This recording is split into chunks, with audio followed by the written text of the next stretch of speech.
They got problems on problems on problems on problems on problems on problems. I solve them. I run through the money. The pressure be calling. Left on my blessings. I feel like I'm falling. The birdie is back. Tell me I'm garbage. I'm going through something. That's why I ain't calling. Phone and progression. It's all that I wanted. The phone and affection. I summon and dub it. Cause I got problems on problems on problems on problems on problems on problems. I solve them. I run through the money. The pressure be calling. Left on my blessings. I feel like I'm falling. The birdie is back. Tell me I'm garbage. I'm going through something. That's why I ain't. Yeah, you're listening to the Urban Sports Scene. I'm your boy Wole, and I got a special guest, co-host, friend of the show, the homie Taj. What's good, my dude? What's good, player? Hey, look, I gotta take the shades and the glasses off for you, brother. My man is What's up, man? Hey, it's good, bro. I got my man Taj. What's going on? Man. I'm good, bro. You know, every time, look, man, this is the guy. If y'all don't know, my man who makes Ray and I reminisce about Chocolate City. This is the guy right here. You know what? And know what is cool about Taj? He a dark-skinned brother too. So this is a darkness show. This is a darkness show. It's Brother Darkness. Brother Darkness. Brother Darkness. You know what I'm saying? So we in here. Yes, sir. Here. So it's cool, man. Taj, man, appreciate you being on, being like, you know, special guest for the show. Man, and co-host. That's basically special co-host. Yes, sir. For the show, man. So, Hey. man, yeah, bro. Let the folks know, like, growing up a diehard Commanders fan, right? And I forgot to mention, this is Commanders Friday too, folks. Oh, Commanders Friday. But yeah, man, growing up a diehard Commanders fan, how was Redskin Commanders fan? How was that for you?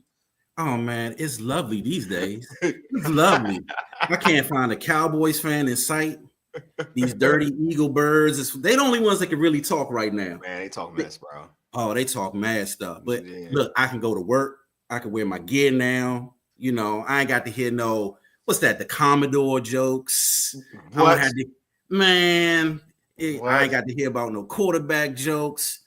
You know, so everything is lovely on this side. They all believers now, right? Real believers. They all believers now. You know what I'm saying? Hey, yeah, everybody, look, Mike out here. Blessings there. Mike. What's going on, Mike? George out here. What's going on? George. Yeah. Oh, my man. I knew was waiting for my man Paul to be out here, bro. I was waiting for you, Paul. Paul. You know what I'm saying? Oh, what? I got my man. Okay. What's going on, Red? I haven't. Okay, we got a Red T out here. We got some folks in here today. Oh, look, man. They didn't heard my man. So they know the homie Taj on. That's what it is. They know the homie Taj out here. We about to cut up in a good way. Yeah. In a good way. In a good way. You damn right in a good way, man. You damn right in a good way. That's what we do out here. Yes, sir.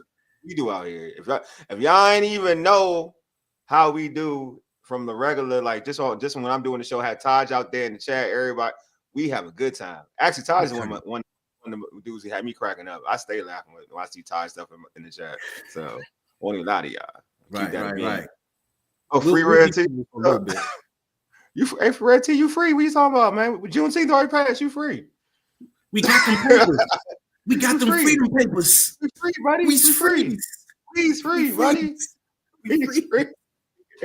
We definitely free. Hey, before we talk about some Commanders talk, I got to knock out some logistics. Subscribe to our podcast on Spotify, Apple Podcasts, tune in, iHeartRadio, and other podcast platforms. Just search the Urban Sports Scene.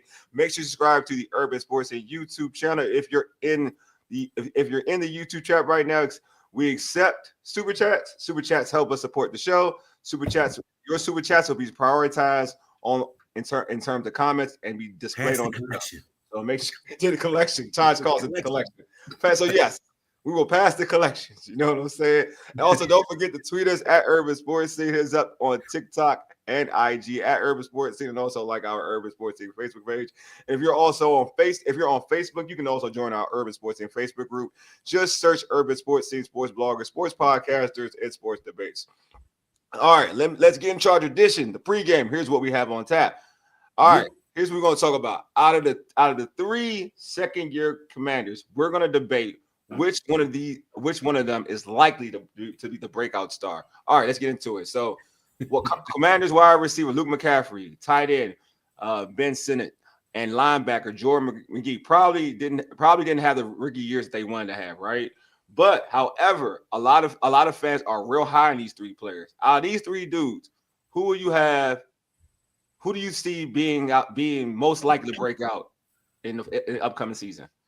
Now, For the record, I said I was going to be funny and say Luke just to make you mad and just to get you though. going early. You should do that. Like, you should bring that smoke though. Well, don't go away from it. I ain't gonna run away from it. I ain't gonna run.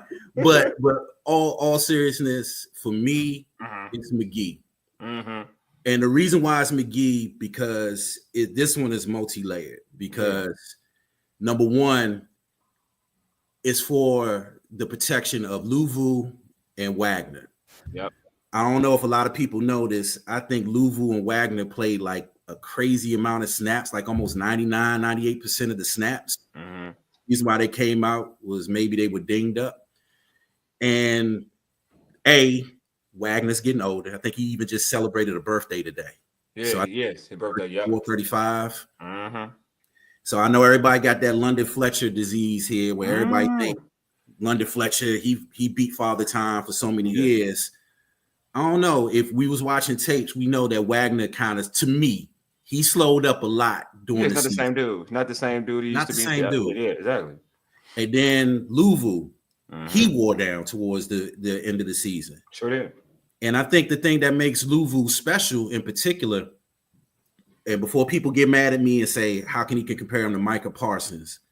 To me, the way that they use him, they use him like they use Micah Parsons in Dallas. Yeah. Where they kind of put him everywhere, cause matchup problems. That's when he's at his best. But if I'm an opposing offensive coordinator, if I see Louvu on the right side, I'm running to the right side. I'm going to put that big tackle and that tight end on that side, and I'm going to go run on that side. Yeah. So if Magee is everything that people say that he is, it's vital that he has to have a good second year. Because I think even Washington played 80% of their snaps in a nickel formation because they didn't even trust their third linebacker. Yeah, true. So, I mean, I'm just looking at it realistically. I know what Wagner means to the defense. I know he's the heart and soul of the team. And I know Louvu is kind of like, we laugh all the time, call him brother bloodline. The bloodline. Bloodline, my tribal chief. We love him. Love him. Love his energy. Yeah. But if we being real, by week 10 and 11, he was gassed. Yeah. He wasn't the same dude. Like, we was looking at him like the first 8 weeks of the season, like, oh my God, he's gonna be an all-pro. And then by like the 10th or 11th season, he was dragging that shoulder, like, you taking on them pulling guards and them tackles. You know, playing football, that shoulder don't feel as strong as it did the first week. So for me, it's Magee. Paul got a question for you, Taj. He says, Taj, will they play all three at the same time? You see them playing all three at the same time? They're going to have to because you know why?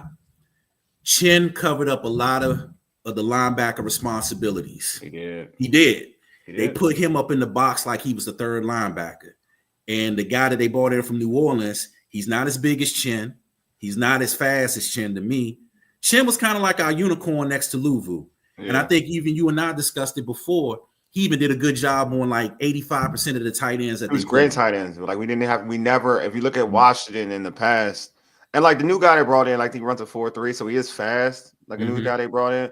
But to your point, like we haven't seen a safety for us in our lifetime in a long time, to be real with you. Maybe other than in a long time. I'm not going to even like to go to Sean Taylor is easy, but in a long time that can cover tight ends like Chin did. Chin was really good against tight ends. Like, really good. Really good. Point. To the point where before Chin got here, tight ends had career days against us. Facts. Like 9-10 catches, 2 touchdowns.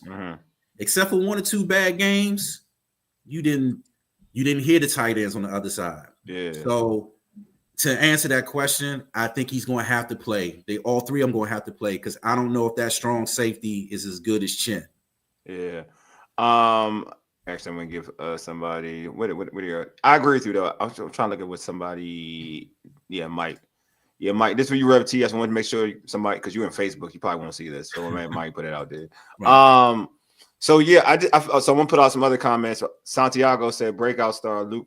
He picks Luke McCaffrey. Y'all gonna give me. And look, I got a little before I get to know. I got Ben Sinnott to have a breakout season, hoping he will contribute more to the offense with the double sets. The double set tight ends. All right, so go ahead. Now go ahead, Taj. Now you can say go ahead. Look, see, I've been drinking the Wole juice. I have, because I was one of these people. I know Wale gonna bring receipts. I was one of these people that thought Luke was gonna do something. Yeah, I was wrong. I can admit it now. I'm drinking the Wale juice. I was wrong. There you go. I was wrong. Look. I want to put this out there for folks, man. You know what I'm saying? Like, and it's crazy because I grew up like, and I'm gonna put. You know what? I feel like I don't want to go to a place of hate. So I kind of want to go in a place of positivity. But nah, after that, like I know who I am. Like I know who I am. So like I actually like became a fan of Luke McCaffrey. Like I like his physicality. I actually think he's a solid player. Mm-hmm. Like I do. Like it's not. I went from being like I do think that he was a draft pick out of nepotism. That's not going to change. I feel like he's a draft pick out of nepotism. But I do think he's improved. Like I do see some positives about Luke McCaffrey. Like I think he's physical. I think he's physical, which I do appreciate. He's willing to block. He plays hard. I liked him as a returner. I did like him as a returner. So I thought he did a lot of good things. But like, I guess when I get annoyed is like when we already uplift him as like he's gonna be this impact player out of the slot. Like that takes like you were a quarterback for a lot of your career, like in college. You were a quarterback. Mm-hmm. You played wide receiver at Rice, and it wasn't like you dominated Rice. Like you were good at Rice. Right. You didn't dominate Rice, and that's a smaller, lower tier conference, and you didn't dominate. So then to say that you're gonna do that and be like you did that and then be dominant in the NFL or be a dominant nickel, not a dominant slot. Nah, it don't work that way. You know what I'm saying? That was my issue with him. Like I just felt like people gave him too much because of the name McCaffrey rather than looking at where he came from. You know what I'm saying? Like if he came out and dominated Rice, you know, his last year before he get drafted to Washington, then I would have been like, yeah, sure. But he didn't. Right. So that's where I come from with it. But and I think you're right. You bring up a good point. And speaking on my part, I think I forgot how hard the NFL was. Yes. Yeah. And like you just said, learning how to play the receiver position on the NFL level is a hard thing to do. And I think that's why he thrived at special teams and struggled so much with the route running. Yeah. Because we was like, this dude is just running cardio. He running around the field and we know Jaden is the type that spreads the ball around. That's what I'm saying. And no targets. And when you did get a target, it's like you way on the left side and he throwing the ball where you supposed to be. Look, man, it's either one way. Either y'all want to blame Jaden and we ain't doing that, or it's on Luke. Because like you said, Jaden spreads the ball around. It was a point where Terry wasn't getting touches, but other folks were getting touches. Mm-hmm. So I'm saying like he spreads the ball around. So it's not a thing. Like that's what I'm saying. Like that's where it's coming. That's where I was coming with Luke McCaffrey. But so who I would pick, like I would pick like I'm not going to pick anything different because just to be different. I would pick Jordan Magee too. But like I just feel like he's a guy that to me he's somebody that before the draft last year. I did a show and I was breaking down. Folks can go back. I was breaking down individuals, the draft picks. Like I was looking at the film, and I was looking at who did what, and he stood out to me the most. You know what I'm saying? Other than Mikey, I'm biased with Mikey, but other than Mikey, being a Michigan fan. But like, like he stood out the most. Ben Sinnott stood out to me. I watched Ben Sinnott in Kansas State, and I liked him in Kansas State. So I'm not gonna act like I didn't like Ben Sinnott either.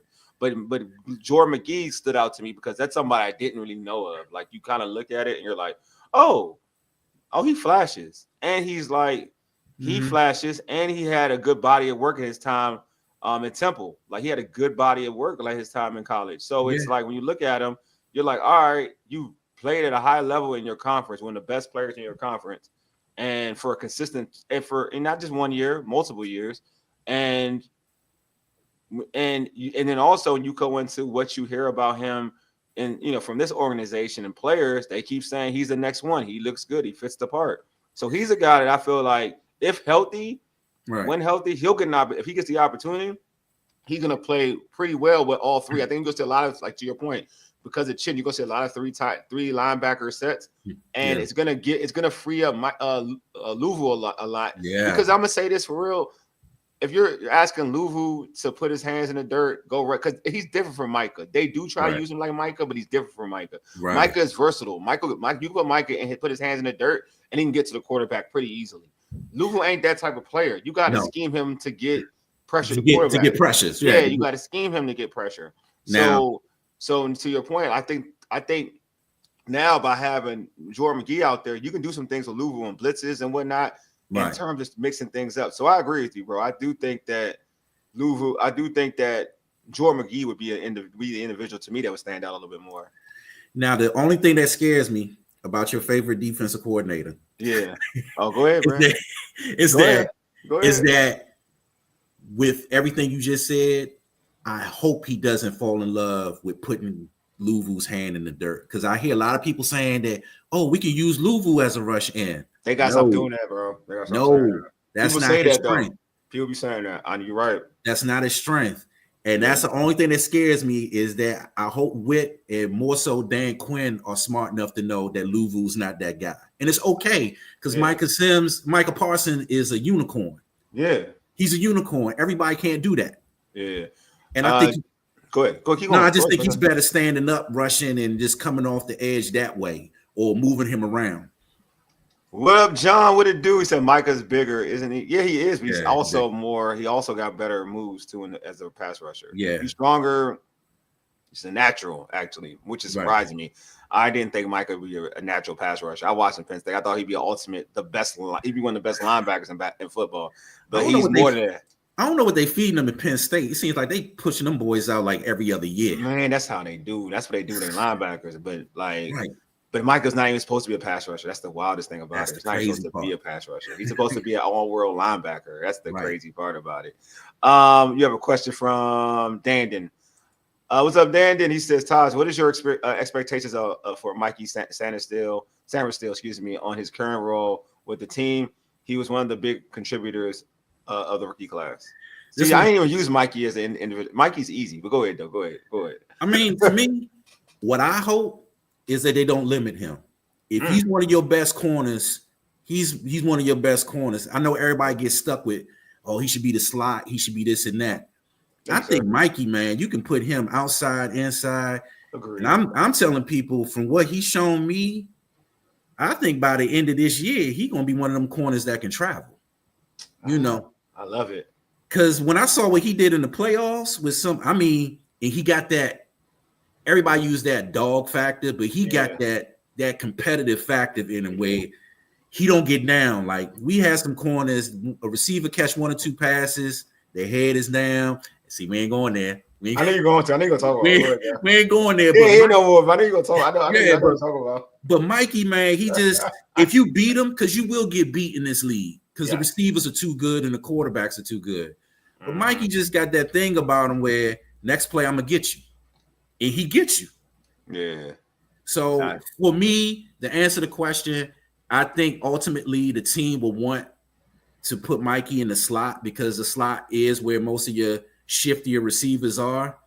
But a lot of it depends on Lattimore. If Lattimore don't come out the gate strong, or if Amos is slow as a rookie, you're gonna see Mikey start on that outside, and he should. In my opinion.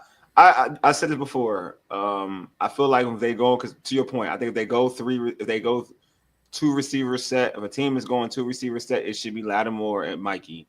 If they go three receiver set, it should be Mikey on the inside, right, and Amos and Lattimore on the outside. It's to your point, Mikey should still, because I always use this example that the Niners used when they had Carlos Rogers, they used to do the same thing. Carlos Rogers would be their starting cornerback. When they went two set, he was their best corner, right? He would be their starting cornerback on the when they went two set. But when three set, Carlos would stick. He would go inside.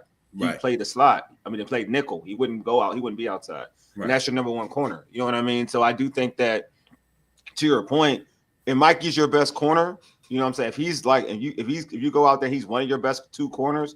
He should be out there, regardless, inside or outside, doesn't matter. It shouldn't be. He's the nickel corner. It should be Mikey's just out there. Right. You know what I mean? Because he showed to me last year, he showed he was a better. He played outside, but he played nickel last year. Like this. Mikey saved us a lot last year. Because if we didn't have him last year, teams would have been averaging 50 points on us.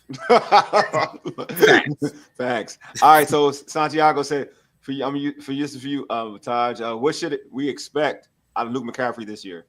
What should we expect? Should we expect? We should expect him to make a strong push for that third receiver, but I don't think it's going to happen.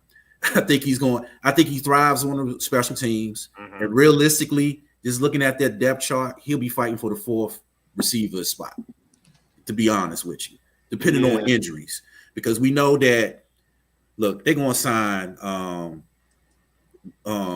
Terry. They're going to sign Terry. And even if they don't, they're going to franchise tag him. Yeah, he ain't so going don't away this matter. year. Yeah, so it don't matter. You got Debo in the slot. The real question is who they're going to put on that other outside. Yeah. And it depends if that's going to be Brown or somebody else that comes up. The former Cowboy, drawing a blank on his Gallup. name. Mike Gallup. Yeah, I don't think he will do, but whatever. Yeah. And then even with Lane, because that's the scary part for Luke. It's Lane. They actually brought in somebody who's real explosive in that special team. While Luke was solid, I think if Lane has them same lanes on them punts and kickoff returns, those are touchdowns. No, I agree. I think that's his competition. Right. To be real with you, that is his competition. Is Lane. Some other Taj, here you go. Mike says, Taj, will there be 3 running backs or 4 because Debo can play running back too, and will the new rookie get a vet cut? This your favorite? Which vet cut? This your favorite topic? I just like to look where George at. Where George at? George got our last round rookie. You know what? Hey, Mike. Know what? I'm gonna talk about this later, man. Stay on topic. That's all I'm gonna do. Stay on topic. We gonna stay on topic. I'm gonna get to you later, man.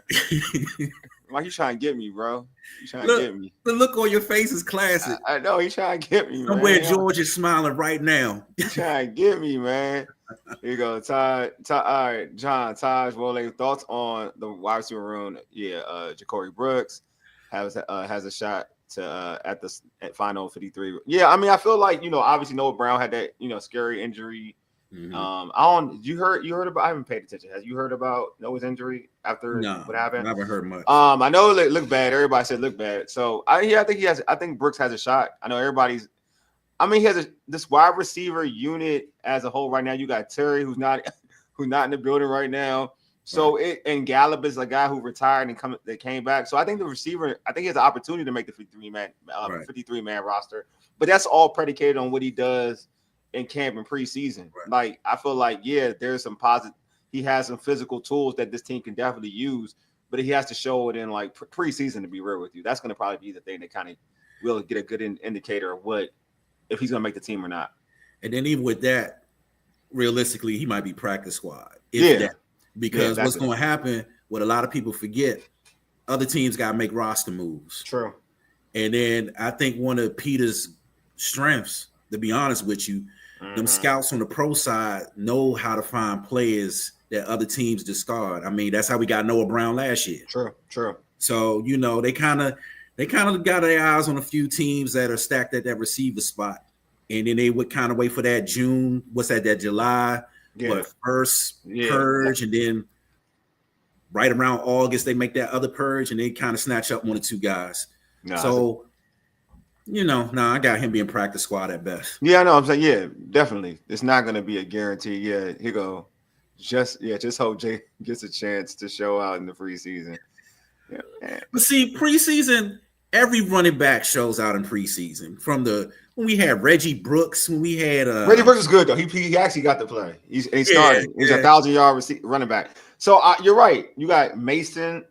Mason, the Keith Griffiths, and all these other jokers. There's a bunch of dudes, bro. Like obviously the young boy that was from Laurel, who went to Pilates. What's his name? Yeah, him. I forget his name, but oh my god, we get a lot of people. The only person to kind of be on George's side a little bit. The only person that came in the late rounds and did something, and I think it was Alfred Morris. Yeah, that was only one. I was giving him hope. I mean, I hope. Look, man, I ain't gonna even. You know what? I ain't gonna give. Well, put it like this. I would just say this: for him to do something, he's gonna have to bump off everybody's other favorite running back that don't get. That's what I'm saying. That's the thing. That's the Rodriguez. He's gonna have to bump him. Yeah, it's a fact. He's gonna have to bump out everybody though. For him to get to where he needs to get to, there's three. There's three running backs that they're like obviously they have we're looking at Eckler, Robinson, and McNichols, who I'm not even a fan of. I ain't high on him either. But yeah, but those are the three they have. So he has to like literally get there. Right. That's not gonna for a seven. That's not gonna. He's not gonna get the opportunity. The opportunity he's gonna really have to kill in the limited opportunities he has. Put it that way. Right. And to be honest with you, that's what I'm saying. And I hope this don't happen. The only way he's in my opinion, and forgive me, George, that he's going to make the team and do significant things is if we have injuries at that running back position. That's it. That's what we don't want. Yeah. That's what we don't want. But basically what it is. Not to be dirty, but that's what it is. I know y'all don't like B-Rob. I know y'all don't like, and I'm going back on topic. I know y'all don't like B-Rob. Some of y'all are like Eckler, so it is what it is. I know y'all don't like B-Rob. I know y'all don't. It's all good. But I'm gonna be real with y'all. Like what Todd just telling you is what it is. They're not gonna go from 7. He's not going from that to 7. He's not. Like McNichols. Yeah. And then other people gotta think, and then you gotta think about this. There you go. Once you get past the third running back, now he's not competing against other running backs. Nobody. Now he's competing against he's competing against the third tackle or the fourth tight end. Or do we keep 5 receivers or 6 receivers? Yeah. They're not. Once you get past that third running back, coaches start looking at them numbers. Yeah. I'm saying you're not. This ain't like Mike Shanahan, dog. It's different, dude. It's different. Mike Shanahan will literally he will literally have no running back and get the 7th rounder and be like, that's my start running back. That's how Mike Shanahan operates. Like it could be running back. He's like, there's no Mike Andersons on this team. Exactly, bro. There isn't, what I'm saying? It's not like happening. So that's my point.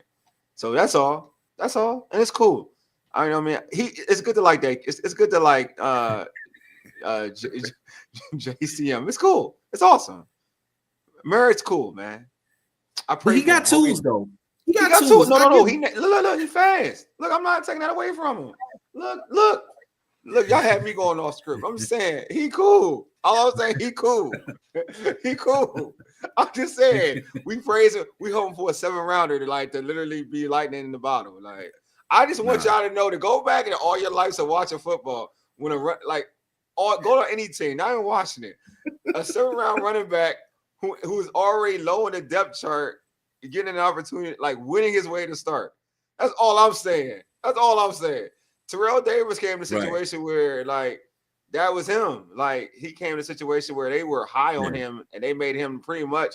There was nobody really compete with him. Like it really was like guys that were fighting to make the team type of thing. These dudes are already under contract and they gonna make the team. And they've already said they're the number 1. They want them to prove it. They're giving them the opportunity to do it. It ain't but like this. It's not an open competition. If it was an open competition, then I would agree with you all. But it's not an open competition. It's B-Rob's job. It's Eckler and Eckler is his backup. But back to like George said. George, thank you, George. George, he said back to the topic at hand. Does McGee take some of the blitzing responsibilities from Louisville? I think McGee. I mean, he could. But I don't think McGee's that type of player. In my opinion, I think he's just a traditional vicious linebacker, bro. Like he's a traditional vicious linebacker. He's a guy that's gonna play he's more like a Bobby Wagner. That's why he's following. But he's like more in that ilk. Like he's gonna follow Bobby Wagner. He can learn from Bobby Wagner. That's what I'm thinking. Like I think that's why I like him. I think to a point where Todd is saying, "Go ahead, Todd. Go ahead." No, go ahead. No. I think he's a linebacker that has more versatility. So I feel like to a point where when say Bobby Wagner this last year and he's gone, I feel like McGee will be the replacement, and then now we got our linebacker for the future, our middle linebacker for the future, our Michael linebacker for the future. He's that type of ability. I do like it. You know what I'm saying? He's your traditional. I'm gonna get you 100+ tackles a season, exactly. Like 120. He's that type of guy. And if he does get you a sack or 2 a season, that's great. But he's gonna be your Willis, your. I ain't putting Ray Lewis on him yet, but he's gonna be that type of linebacker. Yeah, it's hard to even say that even saying Willis is tough. But even saying Willis is that's tough. But I know you're saying like that mold of a linebacker though, like that mold, that guy that all right, he helps you with the run game, he helps you stop the run. Obviously, your that defensive front has to do their job, but he's the type of dude that can clean some things up. Paul has a Taj and Wole. What is Ben's role this year? All right, let's go to second. Let's go to Ben. We talked about Magee. All right, Ben. So I think honestly, if I had to choose a secondary, like if it wasn't going to be being Taj agreed on Magee, Ben would be my next individual. It's like no hate on McCaffrey. I'm just being real. Like Ben would be my next individual because I do think he has ability because he does play with toughness. He is tough, right? Mm-hmm. He's gonna get to learn behind Zach Ertz. And he's not that far off from the situation where he can't get an opportunity. Like, obviously, Bates is a good blocking tight end, but I feel like you get the best of both worlds with Ben Sinnott. Ben Sinnott can block. Right. He is physical. He can block, and he can make plays when he has the ball in his hand, right? Because he's a physical dude, and he's hard to bring down. He does remind me of Chris Cooley, just not he's just not as good as a route runner as Chris Cooley was. You know what I mean? In terms of finding spots and zones or whatever. And he's young, but I do think he has the ability to be really productive if he gets the opportunity. It's all about his work in this offseason. We don't know his true work this offseason. We'll know that when training camp hits or when we get to see him in preseason. But I do think he has an opportunity to be a very productive player if he gets the chance. I do see a lot of positives from Ben Sinnott. Because again, I saw him in Kansas State, and he was a guy that, to me, fits like that H-back role. Mm-hmm. And you look at a situation where, Zach Ertz was like found in the youth. So it's gonna be hard to bring Ben Sinnott on to give Ben Sinnott some snaps or reps when you got Zach Ertz playing the way he was playing. And then you look at what they like Bates. I'm not the biggest Bates person, but they like Bates, and Bates is one. And everyone has told me this, so I take them for what it is because I don't have time breaking down film. I'm not that type of person. So like everyone tells me that Bates is one of the best blocking tight ends in football. So I'm like, all right, sure. Yeah. Oh, no, Santiago. Okay, so I had to prioritize Santiago. I told Santiago, hey, thank you for the super chat, Santiago. Appreciate you. So I'm gonna prioritize this, bro. Do you think this is the year of Ertz? Taj, go ahead. There you go, Taj. Yeah, there you go. Here we go. Here we go. Here we go. Hey, I'll let Taj answer it. This is the year of Ertz. I don't want to be the person because I think Ertz had one of those years last year I wasn't expecting. So to answer your question, Santiago, no, I don't think. I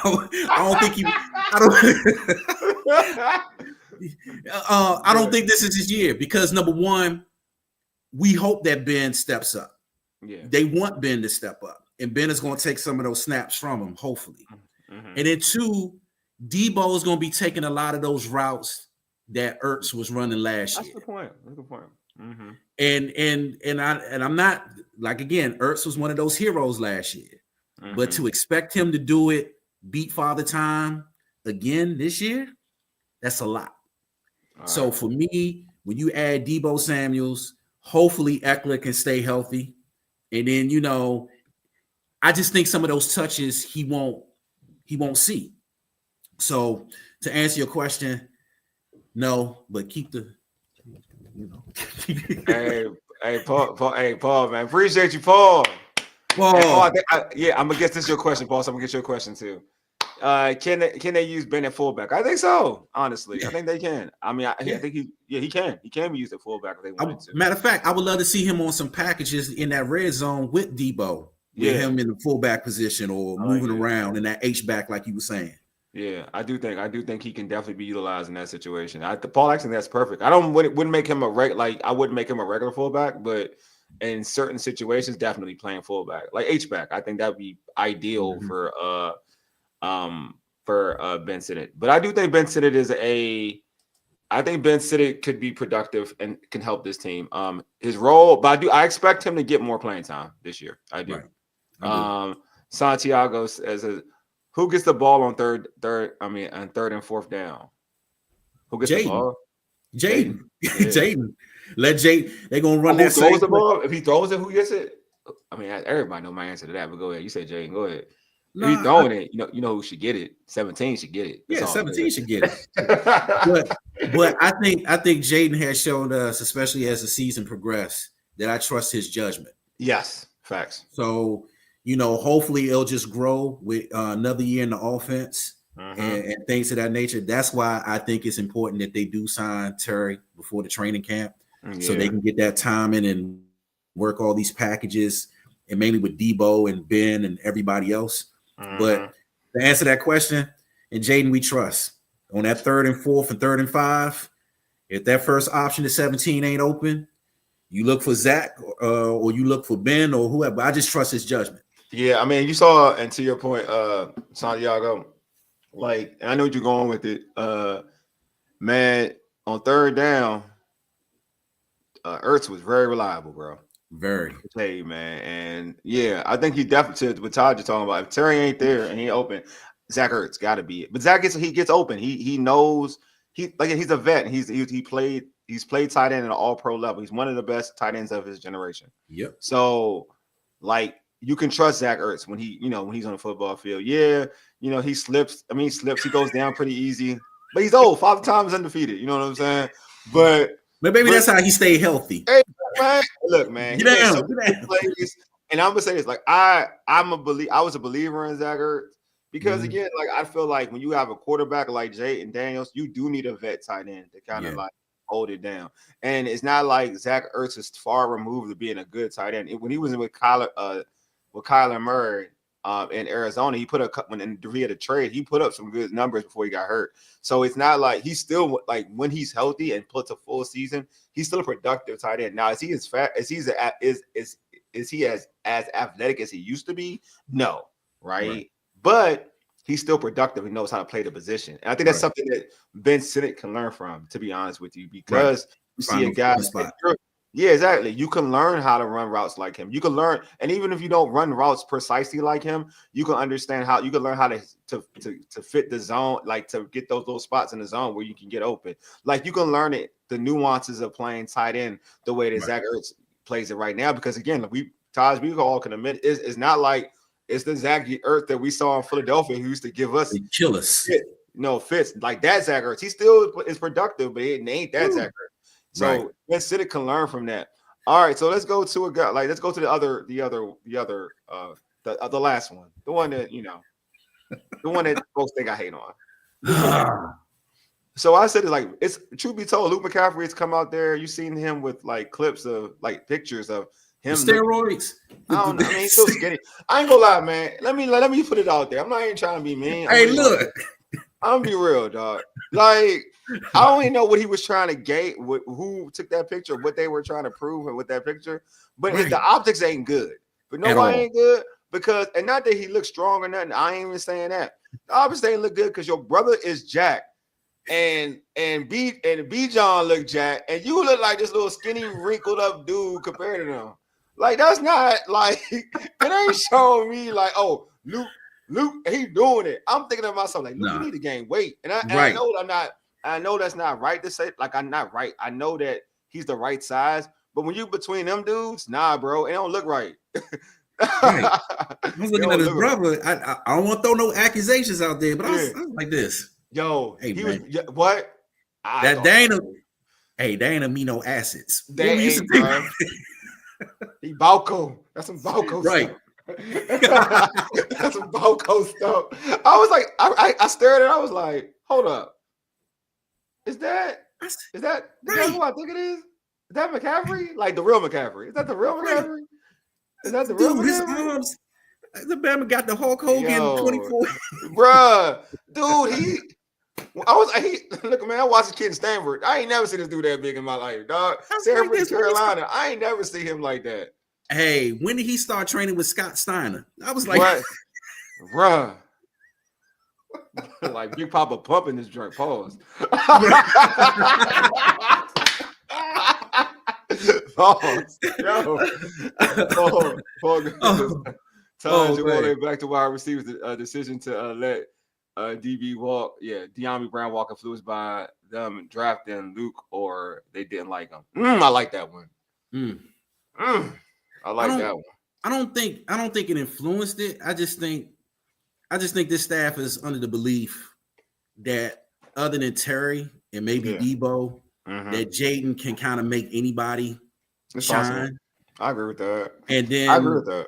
I think if all things being equal, and I'm happy DB got his money because at the end of the day, this is a business too.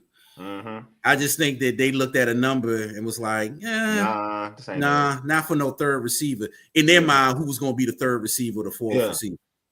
It just So I don't think it was Luke. I just think it's one of those things where when you start talking about paying your third or fourth receiver, you can draft that. Yeah. You know, and that's what they did. They drafted Lane. Lane is a burner who can take off and fly. Yeah. He's what they hope, you know, they hoping he could be DB. Yeah. So that's how I look at it. I don't think Luke had nothing to do with it. I mean, I do think there's it's a small, I agree with you, Taj. I think it's a small thing about getting your guys, the guys that you brought in the building, right? The guys you drafted, you brought in the building. Like, so like Luke is safe because they brought him in the building, right? Like it's not, and I mean he's safe and like he's gonna have a roster job on the spot, but he's safe, right? So you're saying to yourself, like, I got Luke. We want to help him become a better receiver. And to your point, like Diami, yeah, you can be a third receiver, but we really want like a guy we drafted or maybe Luke to be a third receiver, right? Mm-hmm. Like Diami, we don't want you in the slot like that. I mean, granted, Debo would be in the slot, right? But you know what I mean? Like, we don't got to spend $10 million. Like, we got a situation where we can have the guy that we want in the slot. You know what I mean? Yeah. Like, and somebody we drafted. So I do think he played a small, maybe 10% of it. Let's say 10% of it. Mm-hmm. But to your point, I still think that like they're gonna draft their guy. Like that's why Lane. We're gonna draft our guy. We didn't draft Diami. We're gonna draft our guy and bring him in the building for our program. And like Luke is our program. All these dudes, other than Terry, most of these dudes are our program type dudes. Right. You know what I'm saying? Like, yeah, you sign some guys like because they're new to the organization, so that's different, right? But you're pretty much these are guys that you want to bring to your program. These aren't guys that you adopted into your program. You know what I'm saying? So I do think that plays a part. But yeah, I don't think that in the grand scheme of things, Luke didn't impact Diami. I think Diami could have stayed for a cheaper number. Right. But you know, Jacksonville wanted him more and he had to take that money. That's business. That's best business. That's best business for him. So yeah, no doubt. Yeah, Todd said McCaffrey suspension loading.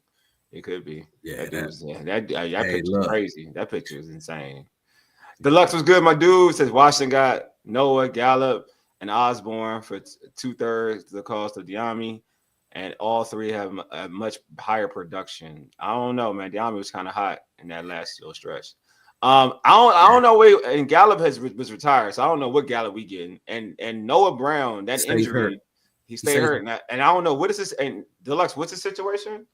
Is he healthy? After I thought everybody made something like that looked really bad. So I don't know if he's going to even play. I haven't heard anything. And KJ Osborne is not the same. I forgot he was on the team. Yeah, he's not the same KJ Osborne. Like, I forgot he was on the team. I mean, yeah, if you're talking about not 2 good games in the postseason and the regular Diami had more than 2 good. Look, no, we ain't gonna do that. That stretch in the postseason was mean, bro.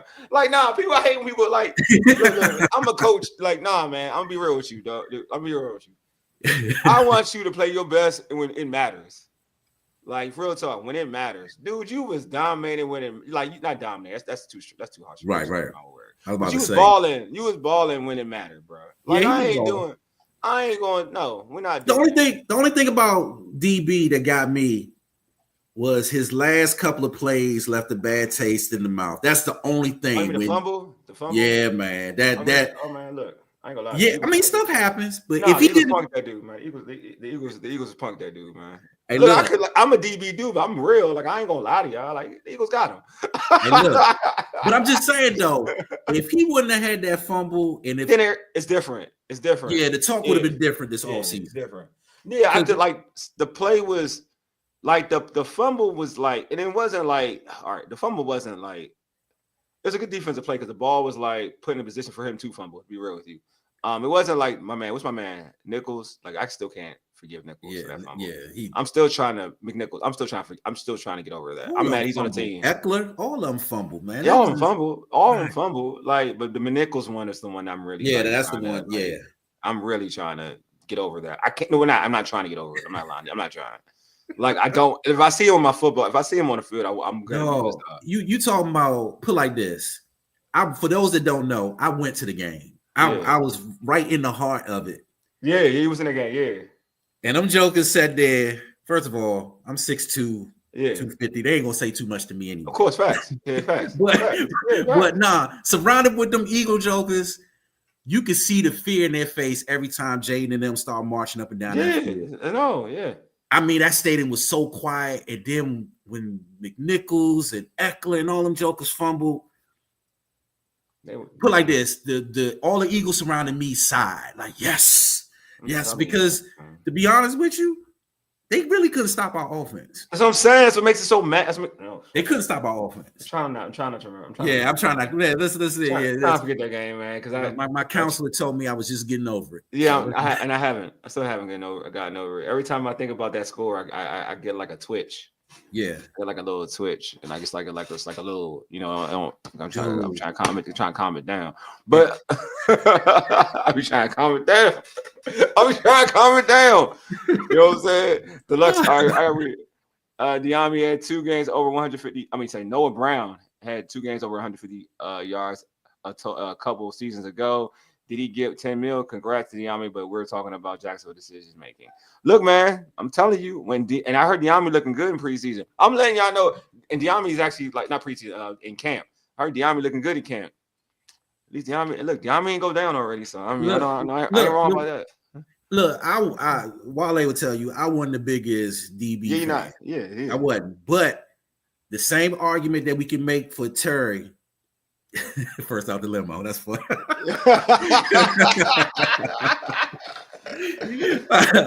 See, the only real rap fans will understand that. The Charlie rap. But anyway, the same grace we give Terry. And don't get me wrong, Terry is light years better than DB. Yeah. But if we want to say, oh, Terry had to play with trash QBs. DB played with the same trash QBs. He's not as good as Terry. That's the thing. Yeah, exactly. I agree. So, I mean, if we're going to say... Oh, that's a good point. That's a very good point. Yeah, because the one year he had a good quarterback, this was DB's best year. Now, it was in his contract year, but, I mean, what came first, the chicken or the egg? So, and now that you're telling me that he's having a good camp in Jacksonville, but a decent. Yeah, decent. Not like... And I like Trevor Lawrence, but he hasn't like a decent quarterback.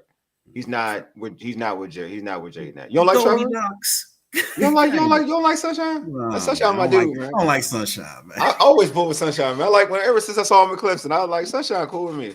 He ain't been good since his first year at Clemson. Dude, it seemed like he's just been on that downward trajectory. Dude, he took him to the playoffs, and he was balling in the playoffs that one year. Last year, he was some trash last year.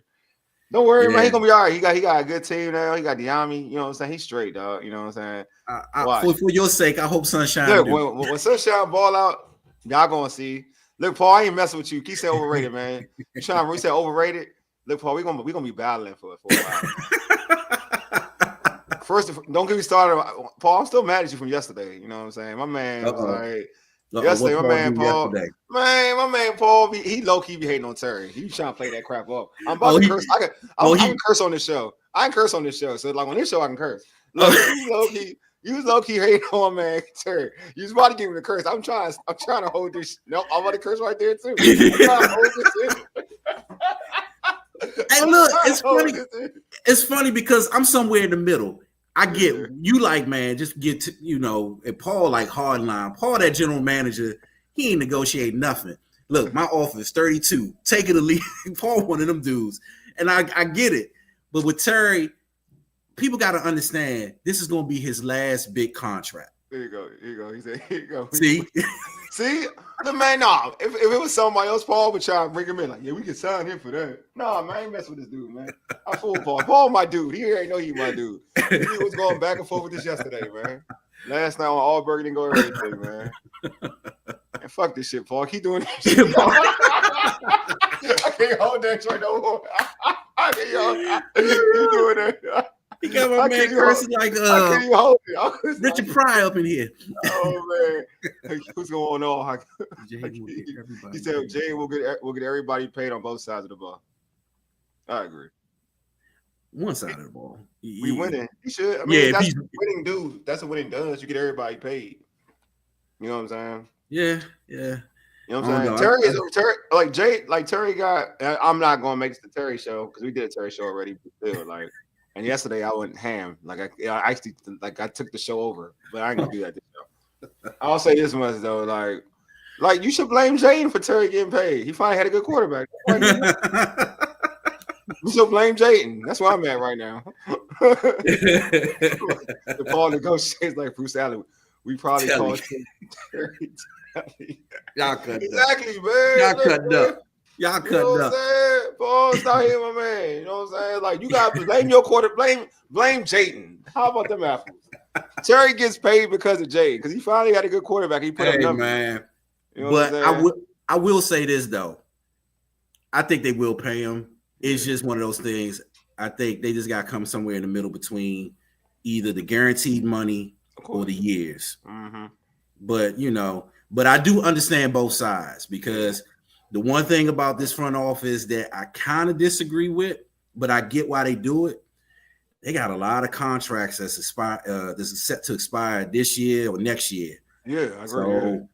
So while Terry needs his money, they looking at Tunsil, they looking at Debo if they're gonna bring him back, and they looking at all this other stuff. They're gonna have to make some tough decisions. They ain't gonna bring me Debo back. You don't think so? I think it's a 1 year thing. I don't think so. I don't think Debo is gonna be the long. I think Debo's for this run. And if he ball, unless he fries, everything changes. If he fries, like if he kills, then yeah. But if he doesn't. The thing that scares me about Debo, man, I think he at that stage like Lattimore, man. They're gonna have to monitor him. Like you can't. They like that car that you didn't have for like 5 or 6 years now. You just can't put it on the road and just ball out on it no more. You gotta check them tires. Gotta check that transmission. Mm-hmm. Appreciate you. I have to repost this. I appreciate that. What did Hakeem Walker said? B-Rob will get a bag from us or somebody else like Diami. I can see B-Rob getting a bag somewhere else depending on how he plays. This is the last year of his deal, so I could definitely. Only way he getting a bag from us is if he has like a 1,300. I think this is last year. Regardless, I ain't gonna lie to you. And then plus he got rabbit ears. He been hearing everything y'all been saying. Yeah, he be hearing that. Yeah, he know what y'all be talking about. He don't fool with y'all no more. Now we're not talking. All right, curse. He don't fuck with y'all like he don't fuck with y'all. Yeah. Y'all shot him. Y'all shot him. He was on U Street. Y'all shot him up there. Y'all shot him. He don't mess with y'all. Yeah, he ain't coming back. Yeah, he ain't coming back. He ain't coming back up there. So he's gonna ball out, get his money, and leave. That's right. We're gonna be real with you. And then half the fan base gonna say we should have brought him back. Yeah, Wagner's. I mean, chill out, bro. Chill out, man. That's he ain't here no more. It's that St. Jude's job. He ain't here no more. What we doing here, man? Hey, look, I thought she was gonna make the whole show without bringing them up. No, I'm frying all these dudes. I don't really care. Say what you saying no more, man. I wish him the best, man. He talking real sassy on the online about, he thought he was good or whatnot. All right, we got Dan has a question for you, Taj. He says, Taj, if Terry doesn't get his extension, will he at least sign for the franchise tag? That may end up being more expensive than signing the extension. I know, right? But here's the deal. I think under the new collective bargaining, he has to sign the franchise tag because if he don't, he's going to lose a year. And if he sits out and loses a year, he's right back where he was. Yeah, he's going to age out. And he's a year older. Yeah, so really this new collective bargaining is not really set for these players to hold out and like they did back in the 90s, early 2000s. The owners killed that. So the only thing they can do is miss mandatory workouts and somewhat the training camps. Go ahead, keep going. Once that preseason start, they got to come in. So I'm gonna let you handle this question. Thoughts on the RFK deal, bruh? You see that clown shoe that councilman put out with the chick in the background? Where he I ain't see it. What happened? He had somebody in the background playing like a mother, and she had her belt and talking about the kids need money. I was like, oh my god, this is a clown show. It's exactly what they're doing. A lot of these local politicians are using people. Yeah, and they trying to get their moment in the sun. But that's what I'm sorry. That's what happens when you're dealing with multi-billion-dollar deals with dudes that do politics part-time and their full-time job is working at Metro or something. I ain't gonna get started. bro. I know what you're talking about. I know exactly what you're talking about. Yeah, and it's crazy. Right. So it's just one of those things that I'm just they grandstanding. I mean, I think it put like this. We about to see if Josh Harris is one of those dudes that's a mess around and find out type dudes, because PG County still got that offer on the table. So if they mess around and keep dragging their feet, you know, they better hope they don't fix it. So I'm at this point now. I just want a new stadium. I don't even care. I don't even care no more. As long as you don't got it in Richmond, I'm good. I ain't gonna say that. I ain't gonna say that because if you was trying to get on me for that too, because well, it's okay. You know what? I'm cool. I'm cool with people getting on me for that. Don't ever move that team to Richmond. That's just defeats the purpose. But to your point, I do think I think they're gonna be in RFK. I think it will be in RFK. I mean, people always play these games like Paul said, grandstanding. I believe it's gonna be in RFK, but I'm with you though. I feel like they can easily be best stay here, demolish the stadium, and fix that whole area up, because it's still it's their land. They can do whatever they want to with that land. So and they can fix it all up. You know what I mean? And they own it. And they own it. You know what I'm saying? Like they own it. They can do what they want with that spot. But yeah, I think the city sees the money, so I think it's gonna happen eventually, because money still talk. Right. The money's there. Like, it's the same thing what happened with the Nats and what they did out there in Southwest, like how they changed that whole area. I don't know if you heard the latest rumor. I don't know how true it is. I got to do my research, but the latest rumor is that I guess Harris or some people in the ownership group has a connection to Trump in the presidential office. Yeah, and by that being a federal land that they just kind of lease to DC, that if they keep playing around, that they basically just backdoor the council and the mayor and just go straight to the Congress and the president and be like, well, since it's federal land. I don't think they will do that because it'll be bad optics. Bad optics, but I can see him doing it. I ain't gonna hold you. I wouldn't be surprised he did mention him. He mentioned the whole situation. Yeah. So I would not be surprised. Plus, he knows how to play Trump. He one of them dudes that you just tell him, "You smart man." Yeah, very smart, very smart. He wanted. I ain't going to say that, bro. I ain't going to say that. Let me stop him because we might got some political. Look, I ain't not gonna be there. Look, I ain't even here for it. Look, I'm just gonna be like, I'm just gonna laugh it off. Hey, here you go. Walker says, I think they want to buy time to see how good the team will be this year. He says, I agree. Josh will pivot quick. He said, it is crazy to think that the Ravens and Commanders could play at one stadium. That is true. I think you're talking about Super Bowl, I'm guessing. Is that what you're saying? Okay. It gotta be. And then Paul said, yeah, I heard that they will go over the DC council. It's possible. It's possible. Yeah. I wouldn't be surprised. Yeah, I would not be surprised. Y'all had me doing stadium talk. My man had me talking about the president of the United States. It was wild, man. You know what I'm saying? It's Friday. I know it's Friday. All right, so Taj, who has the easiest route to get playing time out of those three players to kind of achieve their own personal goals? I was saying Magee. You say Magee has the easiest route? I think he do, but to your point, I think you made excellent points with Ben. Because I was thinking about it while you was talking. I was like, yeah, I could see them making a lot of packages for Ben. Yeah. Because he's not a tail. And I know that they like doing that on offense. They don't like tipping their hands. Yeah, exactly. You put Bates in there, we know we're running the ball. Yeah, we're running the ball. Yeah. And then with Zach, same thing. If it's 3rd and 4 and Zach in the game, you darn near know the ball's going to him 80% of the time.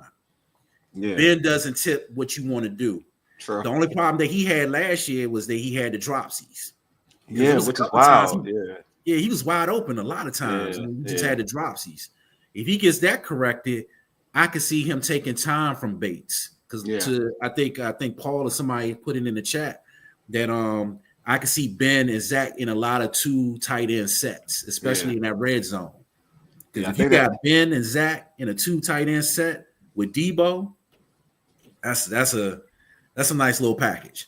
Yeah, I think Ben can definitely get some playing time. I'm real with you. I ain't going to throw any. I think Magee may have I know he has a good opportunity, but McGee's situation, because of nickel and the way teams are nowadays, he may not be on the field as much as I want him to be on. It's a possibility. Like I can see that. Luke McCaffrey may have the best opportunity to make an impact though, because he plays teams. Wow, you said Luke.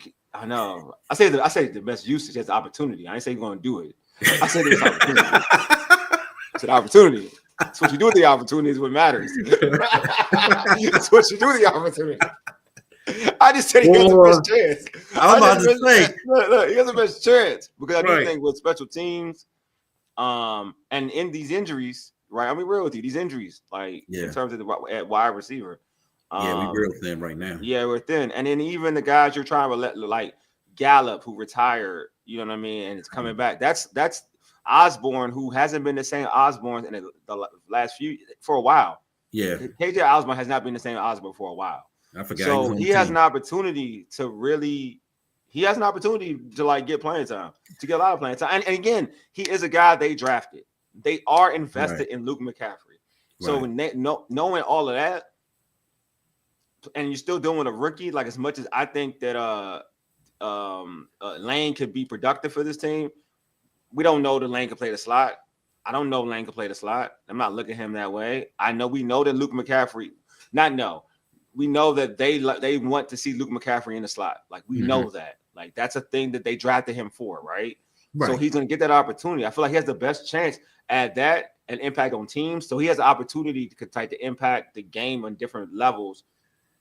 Period. And I feel like compared to others, so I think he has the best opportunity. Now, does he do it? It's a whole different beast. Now, I'm gonna play this game with you. I'm gonna read from the same book you read from, Luke chapter whatever. Yeah. But you gotta read that chapter, right? But with Terry being out, holding out, Noah, his injury situation, Debo is a slot guy. Yeah. If he doesn't show and prove in this camp, you might not never show it. Agreed. Like, because the opportunity might never. Yes, agreed. This is his year. Then this is his off season to show them that we don't need to bring in another receiver. True. Because right now, if I'm Adam, I'm looking at what's available. Because I'm looking at, I don't know how long Terry's going to be out and how long he's going to need to get back into game shape. Debo is Debo. His hamstrings can go the 2nd, 3rd, 5th, 8th week. We don't know. Yeah. So we're not going to overwork him in the training camp. They shouldn't. He's a veteran. Yeah. And then Noah, at this point, he's like icing on the cake. If he's healthy enough to play, great. But right now, I can't count on you. And like you just said, Lane is a rookie. Yeah. So you kind of made a good point. At this point, Luke, you're going to get a lot of burn in training camp. To the point where you're going to be running with the ones almost. Seriously. He's going to get that type of burn. Like Noah's out, like Noah's down. Like he's not 100%. Even if he's okay, he's not 100%. We know he's not 100%. Right. So it's that he's already behind. Like he's behind. You know what I mean? Gallup is a dude who's came back from retirement. We don't know what you got with Gallup. Right. KJ Osborne was behind Luke before that. So he's on the bottom side of it. Right. All this, so the vet dudes you have are on the bottom side. Lane is a rookie, so you're still trying to see what he can do and bring to the table. Lane is more of the Diami role. That's not the dude you're gonna look at the slot. That's the Diami role. So I just think then we took it at Luke. Luke is at a situation where he's got an opportunity to do something. Like he has an opportunity to showcase his talents more than the other individuals. Right. And also on the flip side, again, you're right, Lane. I feel like to your point, I agree with you. Lane, if he gets some of those plays, he could take it to the house. Like those plays on teams. But I feel like they're gonna probably split it. Like Lane ain't gonna do kickoff returns and punt returns. Right. You know what I mean? I think Luke will do the other. And then Luke will get an opportunity to showcase his talent there. You know what I'm saying? So I just think that Luke has a good chance to showcase his talents to a point where compared to the other dudes, second-year dudes, like I think he has a better opportunity. Again, that doesn't mean that I feel like he's going to be better than those individuals. I just don't think that Deluxe, he was bad in New England. They want to get rid of him. He wasn't even good there. Like he hasn't been good in Minnesota. He's like he wasn't good in Minnesota. Like I want to say his last year in Minnesota wasn't that good either. Like he's been gone. He's not been good for a while. He has not been good for a while. Hey, Deluxe, if he works out, great. But I think a problem with a lot of us fans. Let me look at KJ. Go ahead. We drink from the same bottle from last year. Last year was magical. Yeah. Like every player we signed, darn near worked out. Every move that the front office made just worked out. Deluxe. That's not going to happen all the time. Deluxe. So I just think that, you know, I don't know. I'm not putting my eggs into the Osborne. All right. Yeah, 2023, 540 yards. Yeah. 2023. You can draft that. That's exactly. I'm not. That's a fifth round. That's a fifth round. 540 yards is from the. That's a fifth rounder. Michael, you think Mike? Mike. All right, you know, Mike surprise. 540 yards. He's had his best year was 2021, 650, 655. Put like this: if Osborne is showing out. That's look, man, if De'Ami had 600, I ain't gonna lie, De'Ami had 650, 540 yards. I call it a bad year. I wouldn't think that's a good year, to be honest with you. I'm not gonna lie to y'all. Like, I don't really think that's a great. I think you can walk in today's football. NFL, you can walk into that if you're playing time. Especially you got a quarterback like Jaden, you can walk into that. That's my opinion, though. But I'm with you. But I'm not relying on KJ Osborne. I'm not gonna lie to you. I'm not. Like his last in New England before he got traded. This is trifling. Stats are trifling. We had 57 yards. It's trifling. Say trifling. It's trifling. 57 yards. In how many games? In 7 games. That's just nasty work. I had a Wilson growing up moment. My mother used to use that word all the time. All the time. When something disgusting, I'd be like trifling. Like, in 7 games, 57. That's disgusting. Yeah, that's not good work. Man. That's not even pedestrian work. I'm saying in 7 games, he actually played in 7 games. He played in 7 games, 57 yards. He was quarterback. He had a rookie quarterback. Santiago, that's a problem. If Osborne, what'd you say? I don't think Osborne could be out. That's a problem. Both of them need to go. That's a problem. Both of them. Both. Retired. That's a problem with both of them. I'm with you. That's a problem with both of them. One of y'all got to beat out the next person. That's a problem.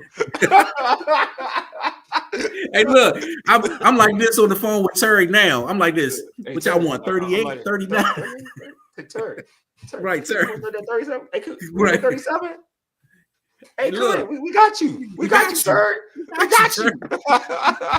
Hey, look, what you want? Your own pause for you, Paul. Osborne and Gallup is Terry's negotiation plot. That's what it is, bro. You want to screw Jaden. You want to screw Jaden with no receivers. What's wrong with you? All you want to get Jaden is Debo. Here go. He said thoughts on JD on stage with the GOATs, Joe and Dan Marino. He wanted them because JD about to be on that plateau. He about to be on that level.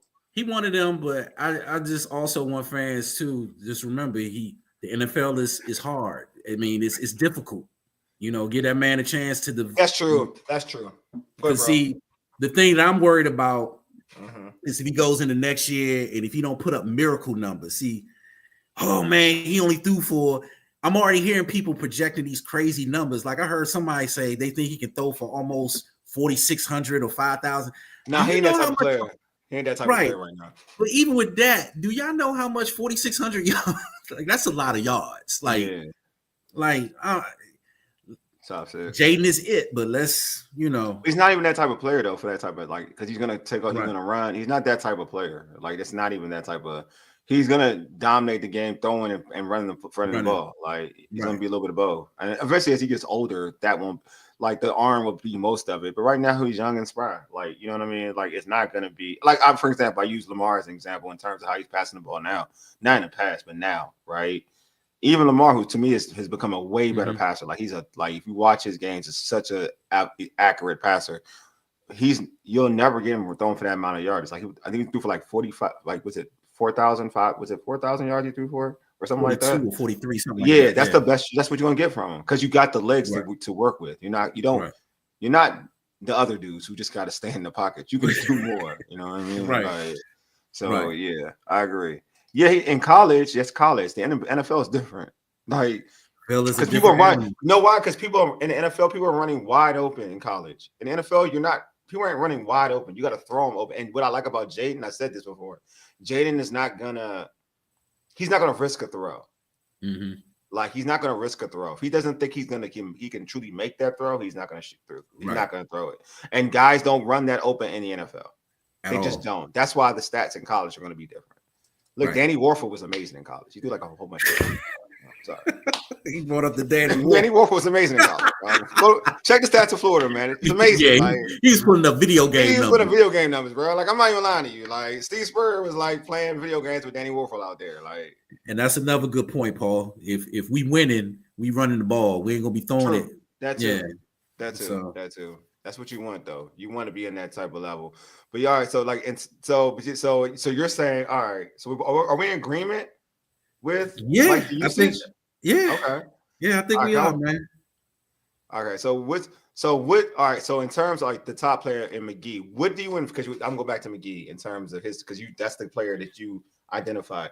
What do you envision his role to be, though? Like, what do you envision his role to be next season?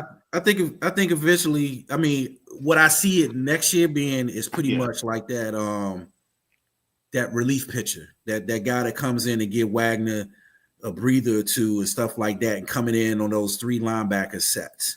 Yeah. To stop the runs, goal line and red zone and stuff like that. I don't see him starting off playing like 85, 95% of the snaps. I think he still got to get adjusted to the speed. And I'm not talking about preseason speed. I'm talking about like that NFL speed. But I think by like the 10th or 11th week, when Wagner everybody do it. When they start kind of hitting that wall, he'd be good. Them snap numbers will go up a little bit, because as much as I love Wagner, I don't think he's back next year. Not after year. You mean after next year? Yeah, after next year. I agree with you. I think that it should be McGee's job down the road. Yeah, I agree with you. Deluxe, you said, remember when the quarterback room was all Florida quarterbacks? It was though. That's a wild time, man. It was a wild time. My brother used to love that because he was a Florida. He loved Steve Spurrier, and he was like, I ain't gonna lie to y'all, I did kind of like Danny Warfel, because when you were kids, you don't know any better. You don't know any better, like watching football. Like, I just thought Danny Warfel in the NFL would be so like that. When I was like, he's gonna be our starting quarterback, I didn't really bother me. We had Shane Matthews, Danny Warfel. Who was the other one? There's a third one I can't think about. The third one, but I ain't gonna lie to you. I really did think that Danny Warfel was about to air that thing out. And he was already in preseason. Preseason, he was killing in preseason. He was. And then the regular season start. He had like one good game. I think the first game he was good, and the rest he's just trash or something. It was wild. Shane Matthews was garbage though. He was definitely garbage. All right, Paul said, question is McGee a good blitzing linebacker? We talked about this. I think he's more of an all-around linebacker. I don't think he's like an ideally great blitzer. I think he's solid. I think he's more of the Bobby Wagner type of player. Right. And that's why if you heard any of the reporters who cover the Washington Commanders, he's followed Bobby Wagner around often. Oh, okay. Got a question, Santiago. Hey, Santiago, thanks, man, for the super chat. I said, do we need an edge rusher? Yes. No, I'm gonna answer this question. Hell yeah, we do. We need an edge rusher. I don't know why everybody thinks we need this committee crap. We need an edge rusher. If you want it, look. See, this is where we're gonna disagree a little bit. It's okay. You can disagree. Look, we need an edge rusher. We need one bad. Like, it's okay. We lost Fowler. He's trash, but it is what it is. We lost Fowler. That was 10.5 sacks. We are banking on Doris Armstrong and freaking who's the edge rusher? I guess John Baptiste. Right. And I ain't gonna lie to y'all. I actually like Baptiste. I don't hate Baptiste. I ain't gonna lie. I saw flashes, but we're gonna rely on this and the committee for us to get sacks. I ain't gonna lie. This is the thing, bro. And I'm gonna whisper this to y'all. You know all those dudes with committees, you know what they have in common? You know what's like that actually productive, know what they have in common? The defensive coordinator is really like that. I knew it was coming. It's really like that. When you have a committee, you better hope your coordinator is one of them. That's when you do a committee. Your coordinator got to be one of them. If it ain't one of them, you're gonna struggle. But go ahead. And the Wise, I think Wise will be playing. I take that back. Wise will probably play the other end. But go ahead. Okay. You said a lot right there. Yeah. So I agree with you. I don't like the whole by the committee thing, but Yeah, you're right, Deluxe. That's true. Go ahead. That's the Waffle game. That's the Waffle game. You're right. Go ahead. But here's my issue with everybody saying the edge rusher is the number one thing we need. I do think we need an edge rusher eventually, but I'm just one of these people that believe you can't get everything in 1 year. Yeah, I agree with that. That's fair. And I think the problem with last year, if you go back and look at the games and stuff like that and some of the film, the reason why Fowler had 10 sacks is because he ran wide and the Joker taking the express. I'm not arguing with you. I ain't arguing with you. Yeah. I just think they looked at the defense last year and decided that we can generate pressure off of blitz in different packages, but we need to stop the run because teams were too, I think every team ran on us and had careers. We was open. We was open. Yeah, they was running from Tampa Bay to Pittsburgh to Eagles, all the games. Everybody ran, even the Giants ran down our throat. Yes, facts. Big facts. So I just think I agree with you because I wasn't a Wick guy at the beginning of the year. The only reason why I take his side now because I like debating you. So, I ain't really know because I was one of those people while everybody was applauding Witt and he was a rah-rah guy. And they were saying that what's the name? The offensive coordinator was quiet. Kingsbury. They say he was too quiet. Yeah. Now everybody's a Kingsbury disciple and Witt is a loser. Yeah. I just think that while you're right, if you got a defensive coordinator that's one of them, you can, like our boy Greg Williams. Yeah. He generated all, but I think Quinn is one of them. I just think Quinn gonna have to suck it up this year and be like, look, Witt, be more, yeah. I'm gonna have to help you out. Because if I don't, both our jobs might be on the line eventually. I ain't gonna say next year, but like way down the road. But way down the road, because he can't afford to waste these offenses. Because if you have a top offense like that, I don't even need your defense to be a top 5. Agreed. Just be middle of the pack. Totally agree with you. So I'll say this: I think Quinn will work more hands-on. I'm just speculating. Yeah. To generate rush this year. Because if you're able to contain that run, then you can be more creative with your linebackers and your safeties coming up blitzing. This is my belief. Now, if you're getting gashed again this year, then you can't do that, in my opinion. Because if they're able to run 20 yards off of every sweep or every pitch up the middle, ain't too much blitzing you can do because you're trying to put everybody in those gaps to stop the run. So that's crazy. Go ahead. No, that's why I kind of disagree with you a little bit on the whole. We need a, that's just my throat. That's just my retort. No, it's real, and it was good. It's real good because I agree with a lot of things you said. Because one, when you said that Quinn is one of them, I do think Quinn is one of them. To be honest with you, the only thing I would say is crazy. I think Quinn is one of them because he's improved multiple defenses, right? Mm-hmm. And he's been in places where. Like the defense wasn't good before he got there. He got there and he did his thing and they've improved. So I think he's to your point he's one of them. Like he is one of them. But like the only thing I would say is that he's shown a weakness in run stopping of the last couple of years, even his last year in Dallas when he was the man, right? And we got that leak over here in DC, right? Mm-hmm. So that's the thing. I'm not sure it's his scheme, but I would like him if he's not. I would like him to be more into coaching the defense, like be more hands-on. Right. I would like that because I feel like if you're going to go this route, and Deluxe, you said this before in the past. Deluxe, you said this last night on All Burgundy and Go everything, like about this edge rushing thing. And I keep telling you, you're doing this and it's like a caveat, and it's not really like a fair point because Kansas City's been running things, and that's really not like the thing. They've been running things in the playoffs. He's talking about Super Bowl. You talking about playoffs? There's a lot of people who had good Super Bowl playoff success as a pass rusher. You mean? I'm about to say wasn't Von Miller? Yeah, there's a lot of them. There's a lot of them, but you're not gonna. Even Myles Garrett, when he was in the postseason, had a nice little game. He had some games. They have good games. I mean, if you're talking about winning the Super Bowl, that's different because that's not even fair. Going to the Super Bowl is not fair because that's like, I mean, there's only like one team. Like Kansas City's been the team, so it's like you're going off. It's not like. You know, but I get your point, man. I know your point. You're putting context. I agree. I know what you're going with Deluxe, and it's a good point. It's a fair point. Mm-hmm. But yeah, no rings. No rings with the edge rusher. Von Miller had a ring. He dominated. He won. Yeah, but he won't count Von Miller. Like he won't. He was recent. That's his thing. His thing is recent. But recent ain't fair because recent is, if you look at the teams, that's not really.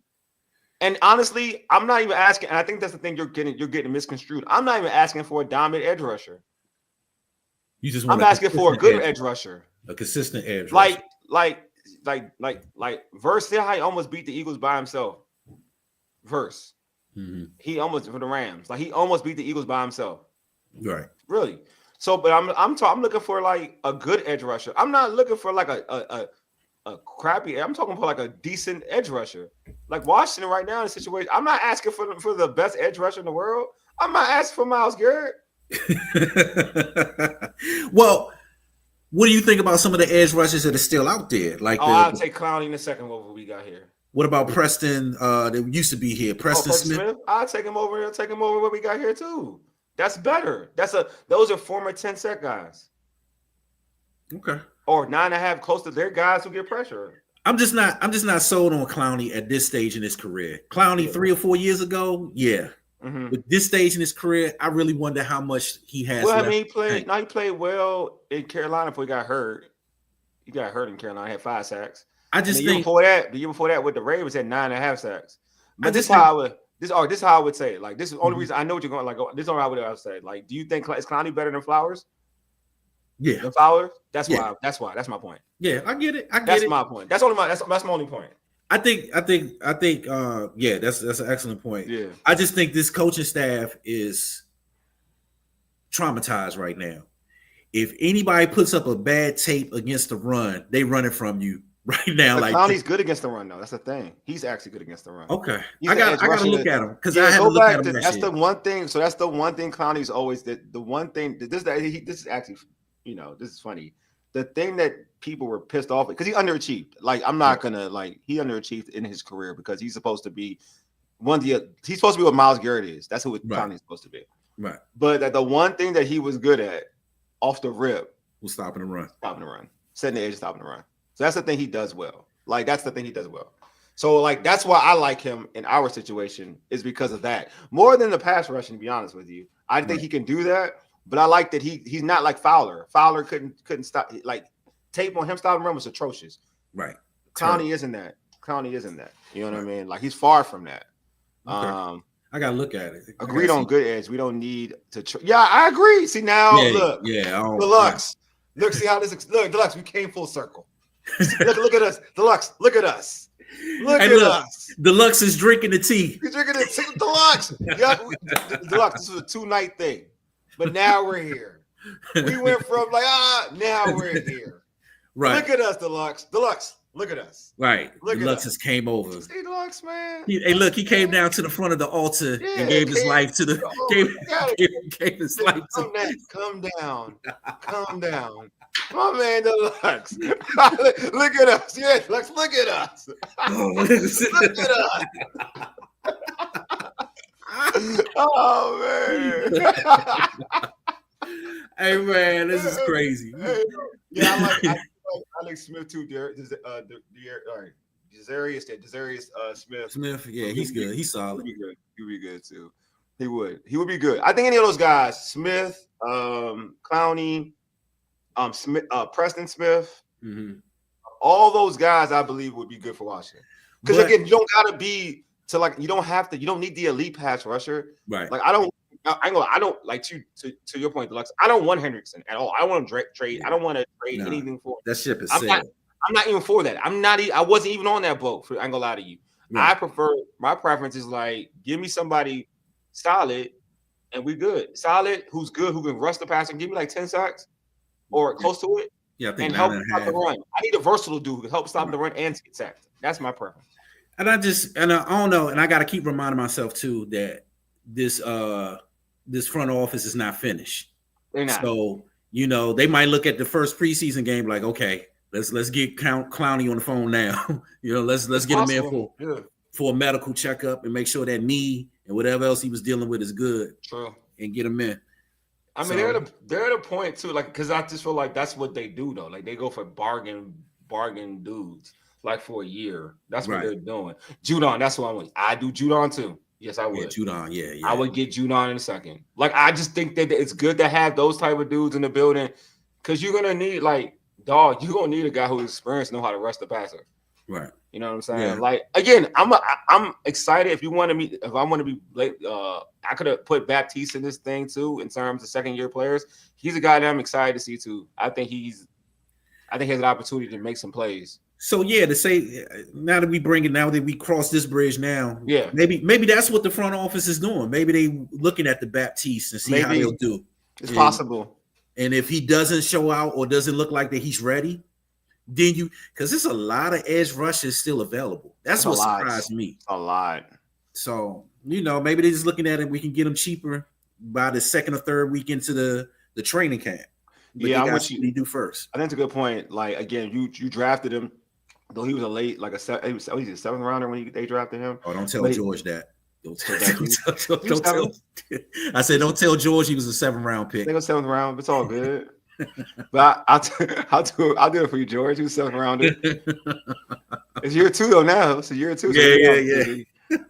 He wasn't starting last year, was he? He wasn't. Year 2, he got an opportunity. I'm giving these people hope, right? For Murray. Murray gonna get this opportunity in maybe year 2, not in year 1. Right.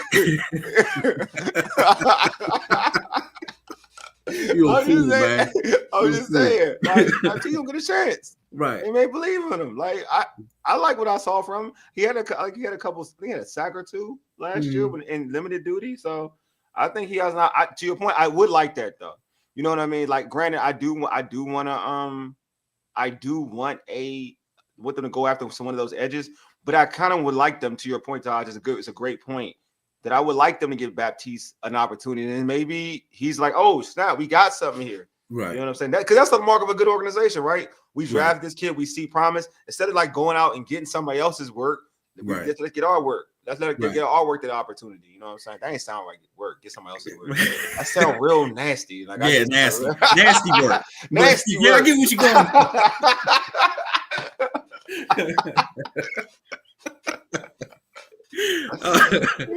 Boy, we cutting up like it's chocolate city. Here you go.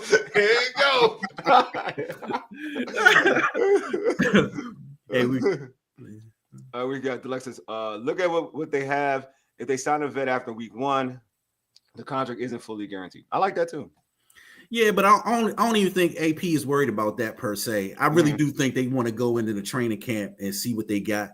Because to your point, Wale, I do think they value who they drafted and who they bring in, because they control them. It's almost like with baseball. You got them for 4 or 5 years on them rookie contracts. Yeah.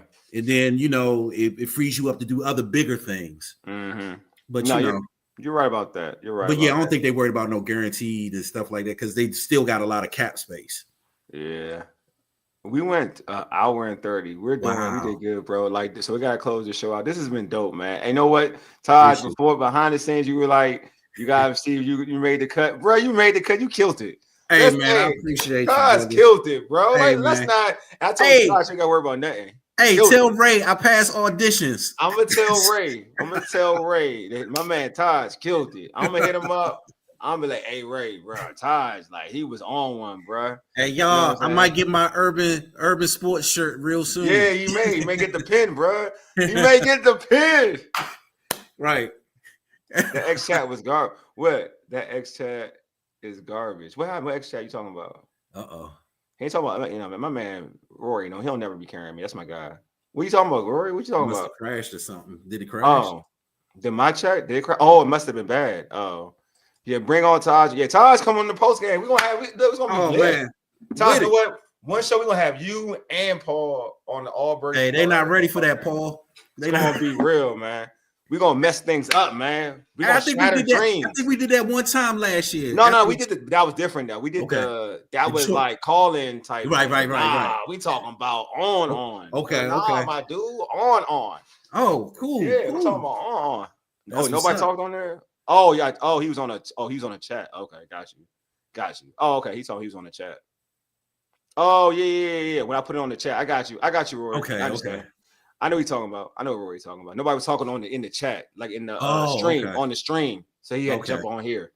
All right, my bad, Rory. Rory, you know what time it is. Gotta come to the tube. You gotta be a tuber. The YouTube, X, they be like, just people just watch. Right. I ain't gonna lie to you.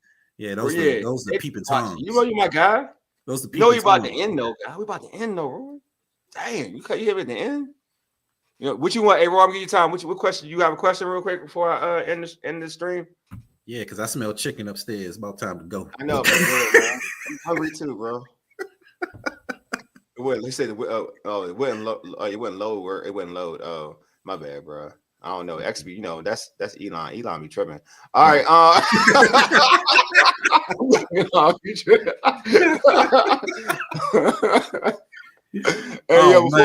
Before we end this show, bro. Hey, Charles, that folks. Well, do you want to give? Well, you get socials right there. Yeah, they can follow. Hey, follow Taj on the social on X, man. Yeah, where it says right there. Yeah, when it says right there. Okay, Rory, I'm gonna answer your question because I I got love for you before I end the show. What Rory say? When does Terry sign? Hey, I'm gonna say Terry signs right before training camp. I'm with you. He ain't gonna do none of them workouts. He's coming in right before. He's coming in right when he needs to. Oh, okay. Here you go. Deluxe says year 2 players. Owens thoughts, and I see promise in him in a chin type role, even a limited one. I think Owens gonna be like that. I love Owens. I like Owens too, but we fantasize a lot about safeties. I know we do. Bakari Rambos and all these other jokers and stuff. Remember, we had Forrest in the Pro Bowl. I thought Bakari was gonna be good too. Yeah, we fantasize a lot about safeties. We do though. And I don't know. I want Owens to be that dude, but I ain't gonna lie. He got the prototype body, but he got to make plays. Yeah, he got to make plays. I'll say this before we end this, and we're about to end the stream. I want to see Reeves get an opportunity in that role. That's all I'm going to say. I like Reeves. I like Reeves. I want to get the opportunity in it. Our DCs, been our defensive coordinator. Yeah, you're true. They have been. With that, that's true. They have been. Look, see, boy, don't come in here and excite that man. That man gonna come in and see he's smiling already. See, look at him. They have been now. They've been straight ass. He's right. Rory's right. Anyway, man, I appreciate y'all for pulling up. Y'all been real dope. My man Taj killed it. He's been, Taj is dope as always, man. Anyway, you've been listening. Oh, hold on, real before I say that. Y'all on this YouTube stream right now. All of y'all right now on the stream, hit the like button. It does well for our algorithm. So hit that like button right now. All of y'all right now in the chat, hit the like button. I'm claiming y'all doing it right now. I'm claiming it. Right. That means y'all doing it. In Jesus' name. You know what I'm saying? In Jesus' name. Amen.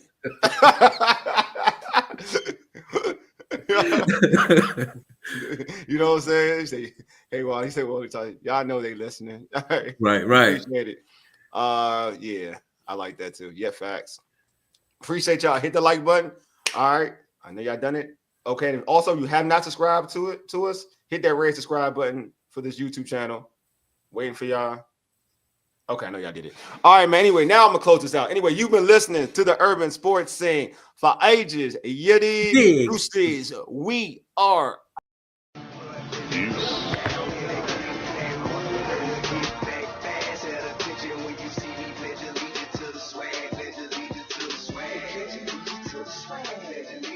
Swag.